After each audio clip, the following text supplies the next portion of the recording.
Good morning. Thank you for being here today for our 6-month update.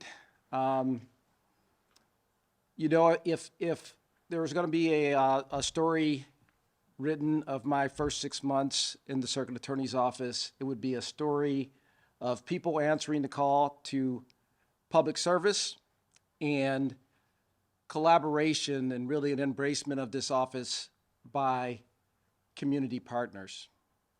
And those efforts are all about one thing, and that's achieving a higher level of public safety for the entire St. Louis region.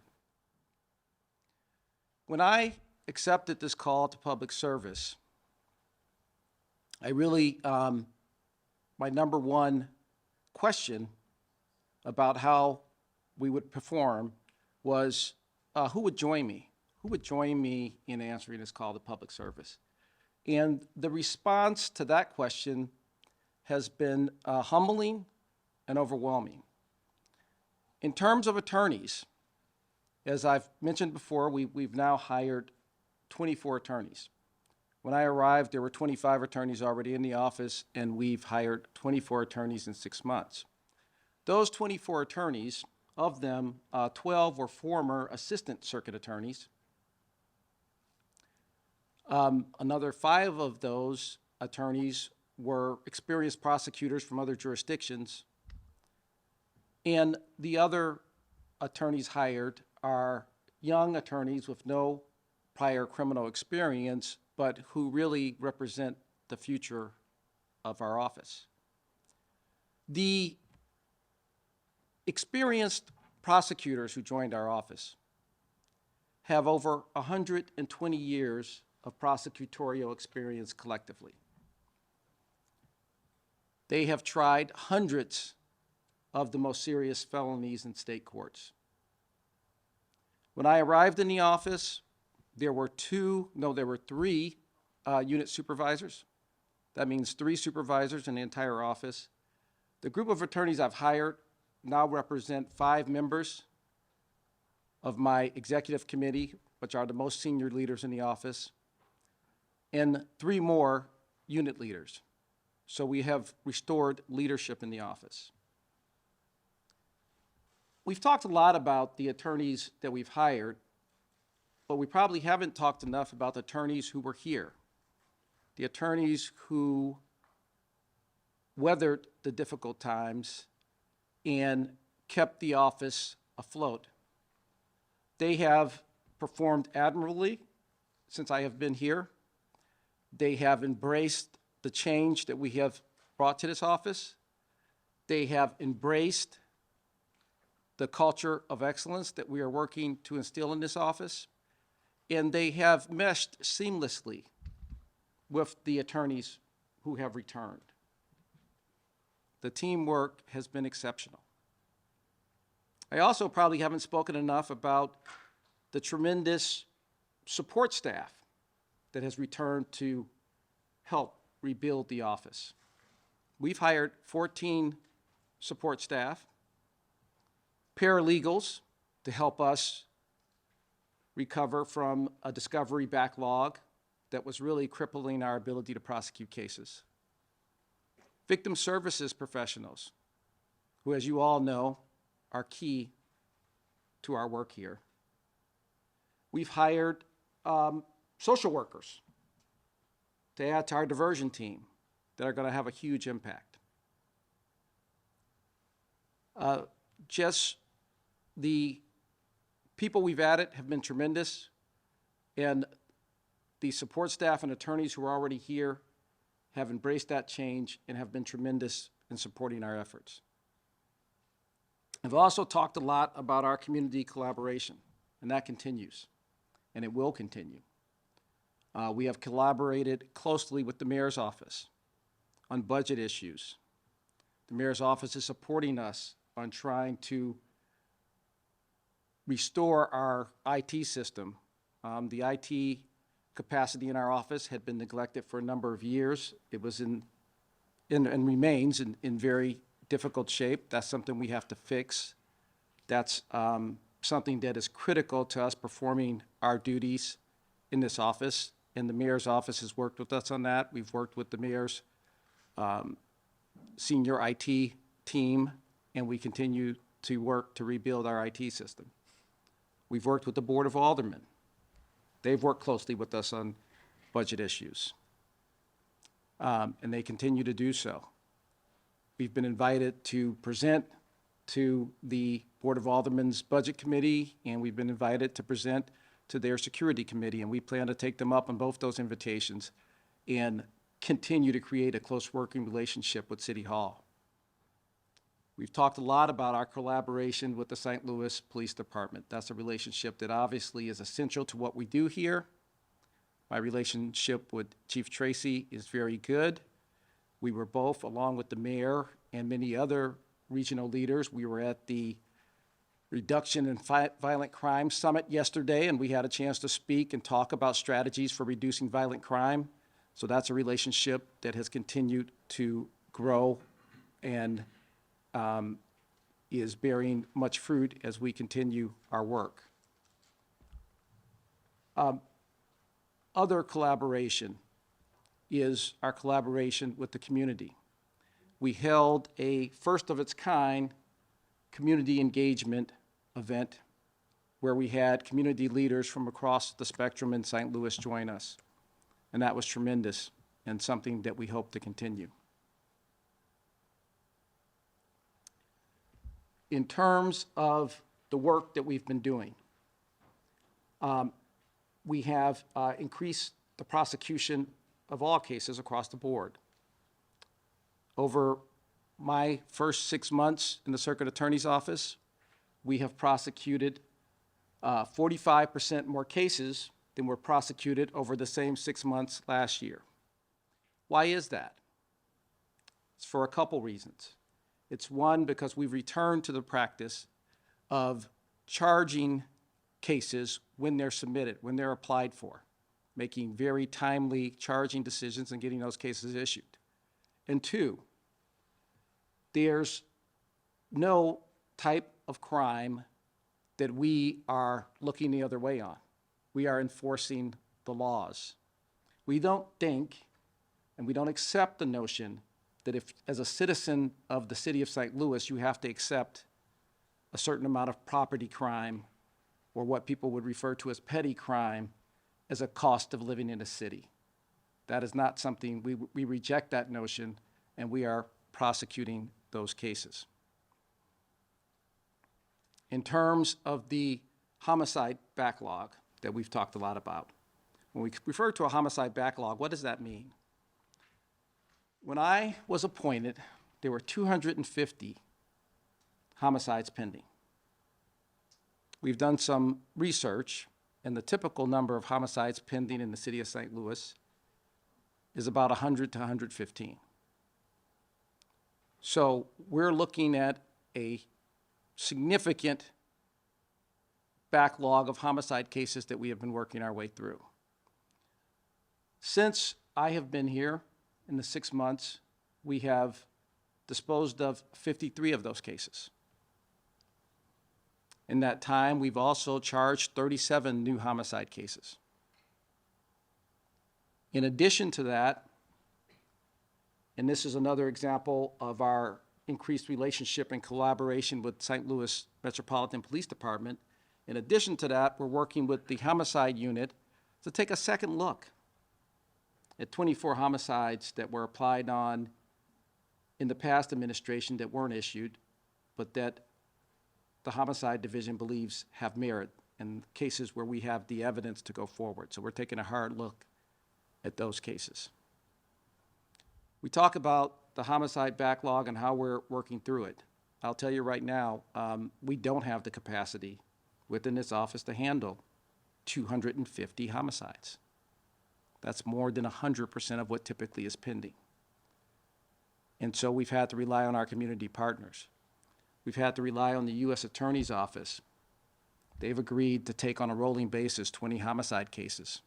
And those cases are being handled by experienced prosecutors, most of whom prosecuted cases in this courthouse as assistant circuit attorneys. We've relied on the private sector, law firms that have stepped up And we've had experienced assistant circuit attorneys who are not at those law firms come back and take cases. They're handling another 30 homicides for us on a rolling basis. We could not be moving forward as we are without that collaboration. The other backlog we encountered was the backlog with the warrant office. This number has been a moving target. We've been trying to figure it out. And I will tell you that now we've gotten through everything and we have a good assessment of it.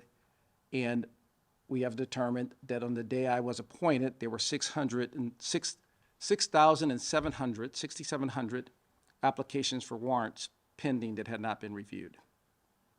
When we got in, we began the process of working to reduce that backlog, and we reduced that backlog to about 4,200 cases.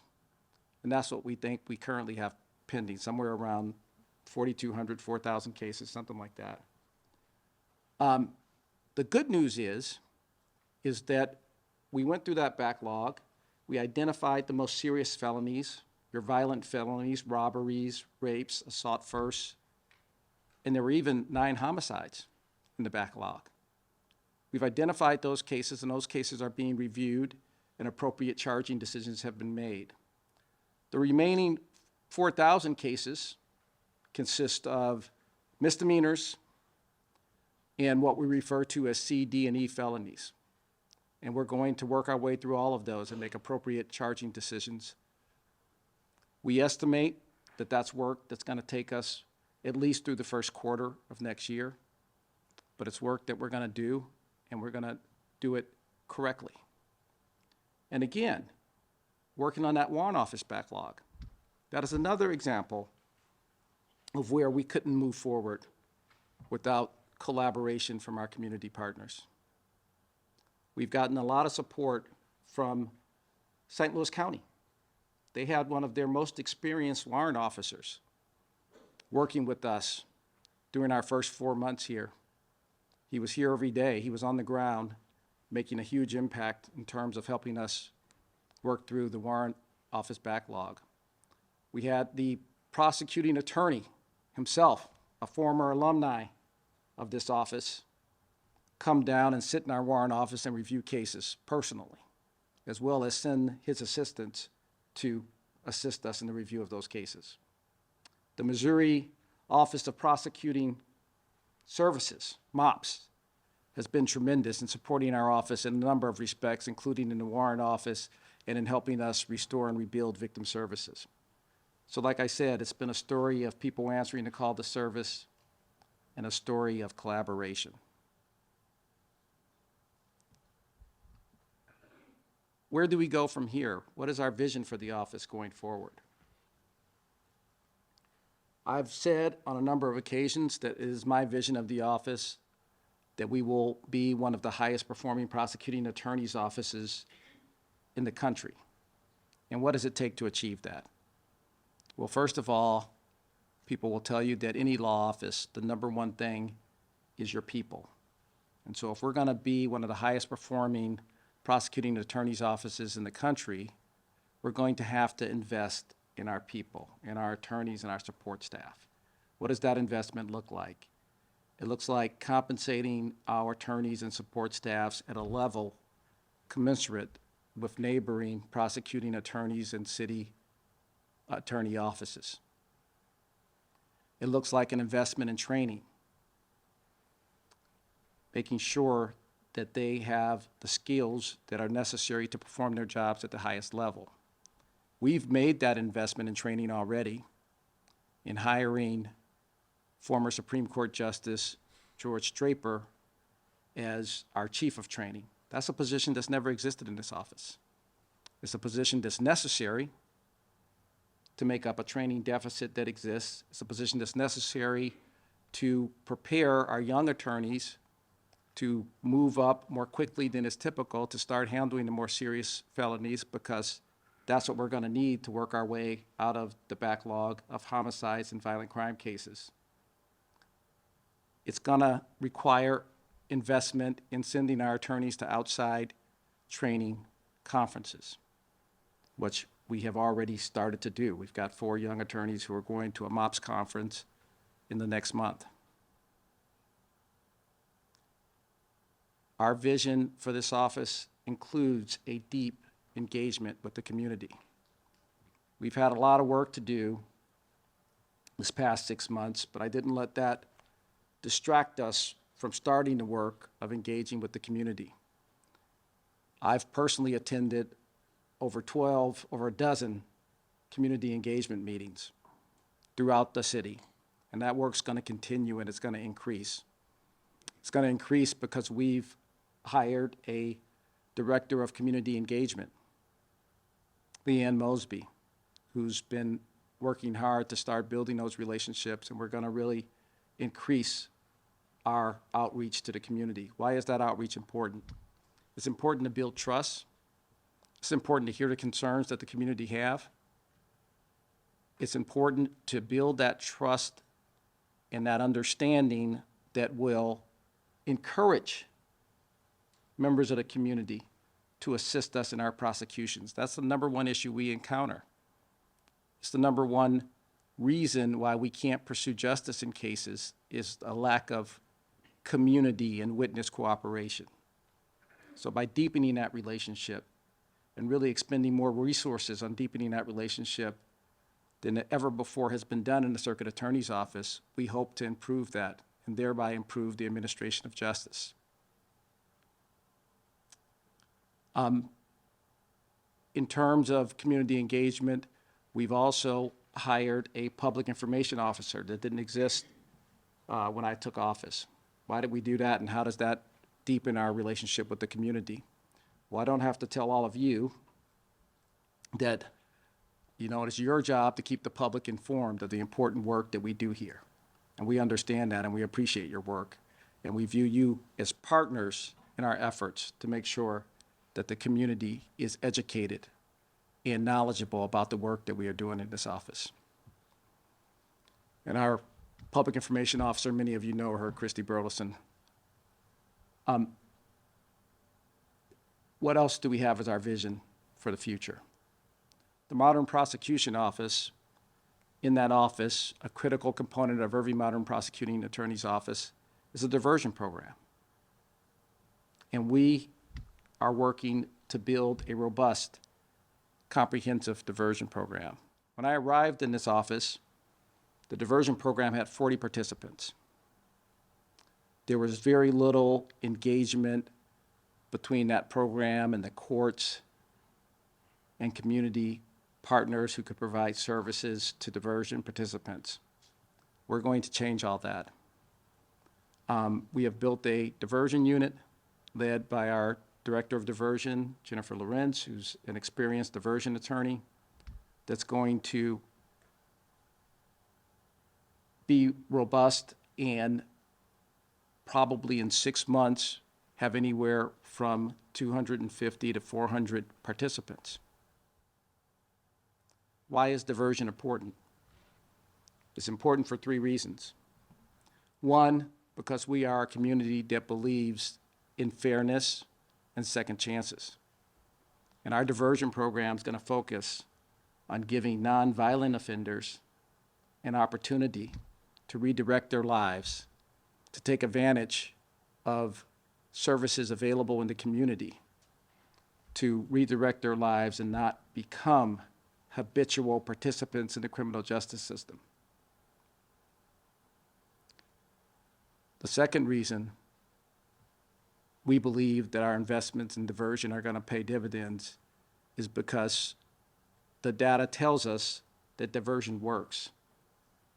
It's successful in redirecting individuals into a more productive lifestyle and not a life of crime.